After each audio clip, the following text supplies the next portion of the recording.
Sorry, it's a bit dark in this place. Well, because we're talking about a reset.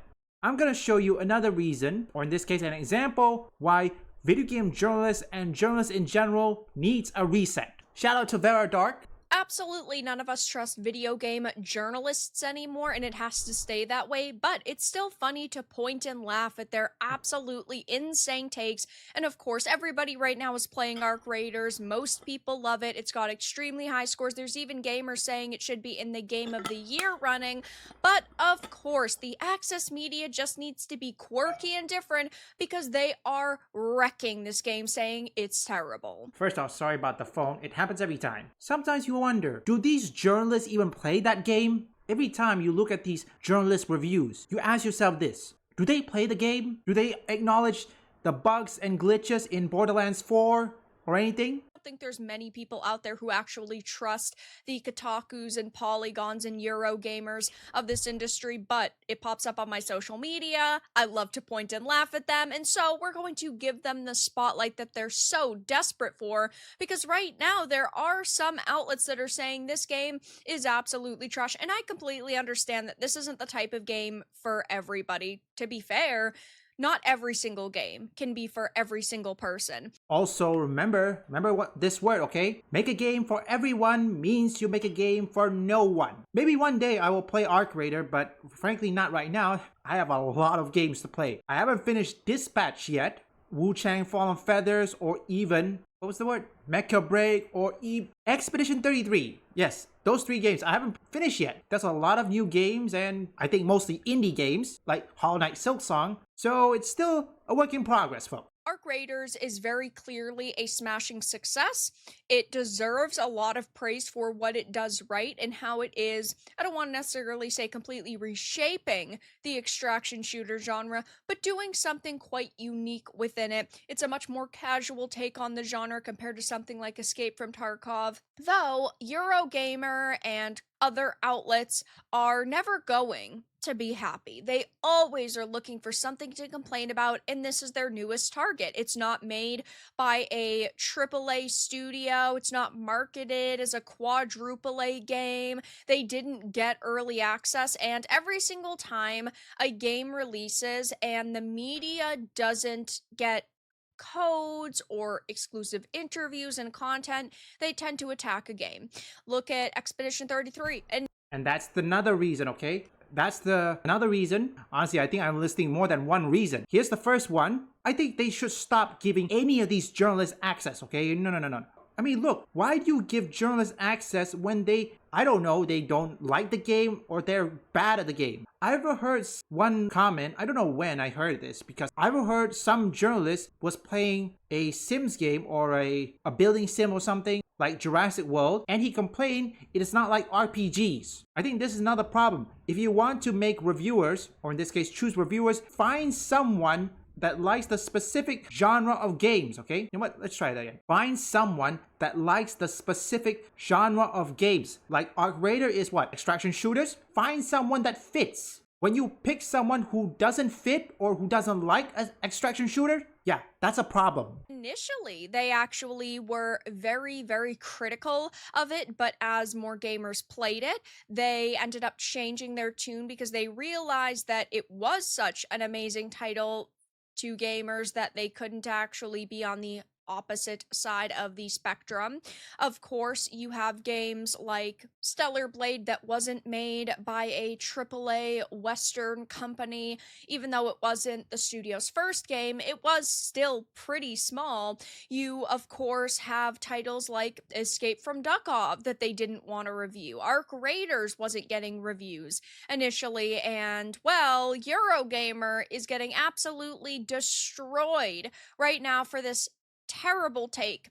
On their X, they posted for Arc Raiders to ride the wave of human social ability all the way to the bank while also being so contemptuous of the thing that makes us social animals in its own workflow demonstrates a lack of artistic integrity that I find impossible to ignore. I absolutely think it is hilarious when a journalist puts themselves above everybody else. They truly think that they are high IQ, intellectual people. They're smarter than everybody else, and that's clearly what this Eurogamer journalist thinks of themselves. Rick Lane over here gave it a 2 out of 5 and said rich PvE combat and an unusually friendly community makes Arc Raiders a more approachable extraction shooter than most, but Embark Studios' continued use of AI voice generation is a What? black mark against its reputation.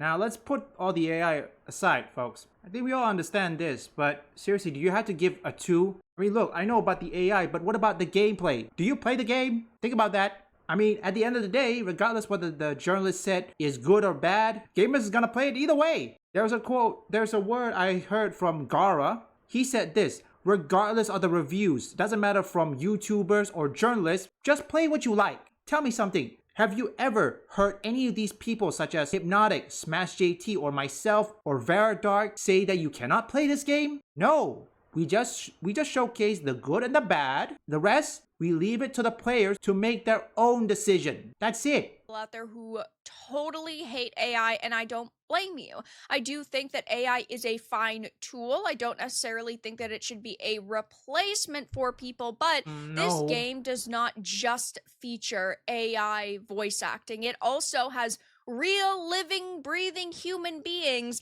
that ended up getting paid to voice act in this, and they're not talking about that here because of course it wouldn't fit their narrative. Though to give a game a 2 out of 5 and that be your major takeaway is that, oh, game bad because of AI acting is wild to me. It's got such a diverse group of PvE mobs. It's got PvP. It's got several really good maps. They've said that they are planning to release one even before the end of the year. There's a wide variety of materials and guns, and sure, I do think that it isn't the best game ever. I wouldn't sit here and say that. I think that a lot of the character designs are really poor. I do think the microtransactions are pretty expensive, especially when it is a pay-to-play game. I have some criticisms, but ultimately, it is still really freaking fun. But the use of AI is where they decide, no, this game is actually bad. It says also, like the finals, this design is overshadowed by the specter of AI. Arc Raiders uses machine learning algorithms for its arc animations, and text-to-speech based performance is generated from voices of real actors. While I am deeply skeptical of AI use in game development, it's important to emphasize the nuances at play here. For starters, these two techniques are not the same, while Embark has further argued that TTS is different from generative AI tools like ChatGPT. If you want to use AI, folks, for translation, yes, I would 100% agree, but when it comes to developers or development anything, it is best use a human, well, at least most of the time, but if you need some fixing or patches, maybe AI will do it. Translation is another thing, okay? Let AI do the translation. Sometimes when I hear journalists says things like these, I feel compelling to buy it. Maybe one day, but not right now, okay? Not right now. I'll do it soon. A game have some AI voice acting performances that are higher quality, right, than have no voice acting at all. And when you're talking about a studio's first or second game, you expect them to have some hiccups. Typically, that is lower quality of, voice acting, not as much density within a world because they were trying their best to just make sure that it's actually functional. I can look past a few different things like AI voice acting if everything else is pretty good, but they say at the same time as Embark's use of AI voice is sufficient to compromise the game, given they are only a small part of the experience. I mulled over this for a while, and the more I thought about it, the angrier I became, because yes, using AI voices does compromise Arc Raiders, not just ethically, but artistically too. We're not talking about a Witcher here. We're not talking about a Star Wars The Old Republic here. We're not talking about a Final Fantasy 16 or an Expedition 33, where there are so many voice performances that Half the game is cutscenes and conversations and dialogue. We're not talking about that here. Most people, let's be honest, are going to just spacebar through the voice acting here so that they can just get into the game. But again, it does still add a certain level of quality to the experience. But they're sitting here talking about how they're so mad and it's not okay ethically or artistically. It makes you wonder if that journalist even played the game. One streamer who somehow don't want any of the robots to be an Arc Raider, only to find out that this person who doesn't want it skipped the cutscene. Yeah, they do. I think the reason why they say this is because of one thing. Look, many of these activists are being replaced by AI. Yes, there are some people working, but hopefully those people are the competent ones. I think this is the reason why they say they don't like AI, because guess what? They're probably getting laid off. Why do I get a feeling that that Rick person is now getting laid off? Yeah, I just think that they truly were looking for something to complain about, which is so funny to me because they constantly do this, right? They will attack a game that is not made by a Ubisoft or That's right. an They will do EA it. or an Obsidian or BioWare or Bethesda or Xbox because they didn't get early access. And the only reason why these people are still a teensy tiny bit relevant is because they are access media. Without access, they are not the media. And that's why they're so upset. They didn't get early codes. They weren't given exclusive interviews. They are being forgotten about by the indie and double A's within the industry, which I, of course, think is so hilarious, and they cannot stand it. And taking a look at their post on X, boy oh boy, it's already going terribly for them. As you can see, it's got 434 likes, but 368 comments and 161 reposts. And just scrolling through the comments and the reposts, there's really nobody defending them. Sure, they have a couple of likes, but it's definitely going to be overthrown soon. Lemonade said US State Arc Raiders launch has been so successful, and Bart could probably hire a team of live-in voice actors and still make gargantuan amounts of profit, yet they did hire real voice actors in combination with TTS Tech, and that was even before the game came out. That was before they knew if it was going to be successful or not. That was before they made a gargantuan profit. They did hire people to voice act. Yeah, it's extremely lazy journalism. As you stated, it's the same as the finals. We use text-to-speech's model. Really hate Watkins that. said, that is, we hire and Hey. contract voice actors for it. It's part of their contract that we use it AI for this purpose. So yeah, they're still hiring real people to voice act in part, and the AI is, yes, copying their voice, but they are still getting compensation for it. And That's these right. voice actors clearly felt comfortable enough with doing that, and they got paid for it. Jesse, what the fuck are you talking about? This has to be bait, right? Our expectations for you were low, but holy F, same gaming news outlet, by the way. Yeah, they gave Concord a 3 yes. out Just of remember that. 5. They said it was a hero shooter that nails the shooting but fumbles the heroes, and it is wild that they said Concord was better than Arc Raiders. Again, this one also, they can't be fucking stupid. Shout out to Vera Dark, good video.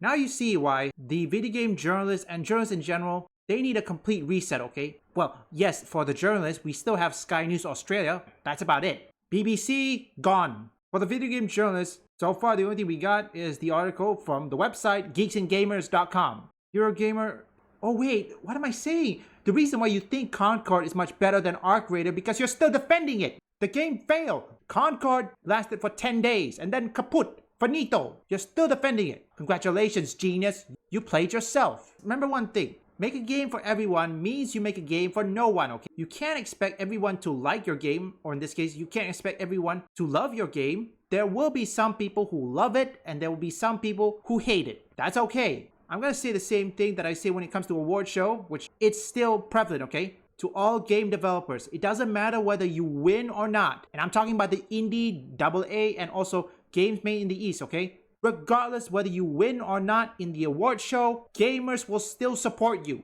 100%. So for the journalists, the video game journalists, they have to choose either continue to do their moronic reviews and takes, also attacking the gamers, calling them chuds and incel, thus risking themselves for a potential layoff, or stop doing it and do better. Listen to the readers and listen to the consumer, aka the chuds or incel. They have just two choices. Remember, gamers warned them not to do this moronic take, but the journalists refused to listen.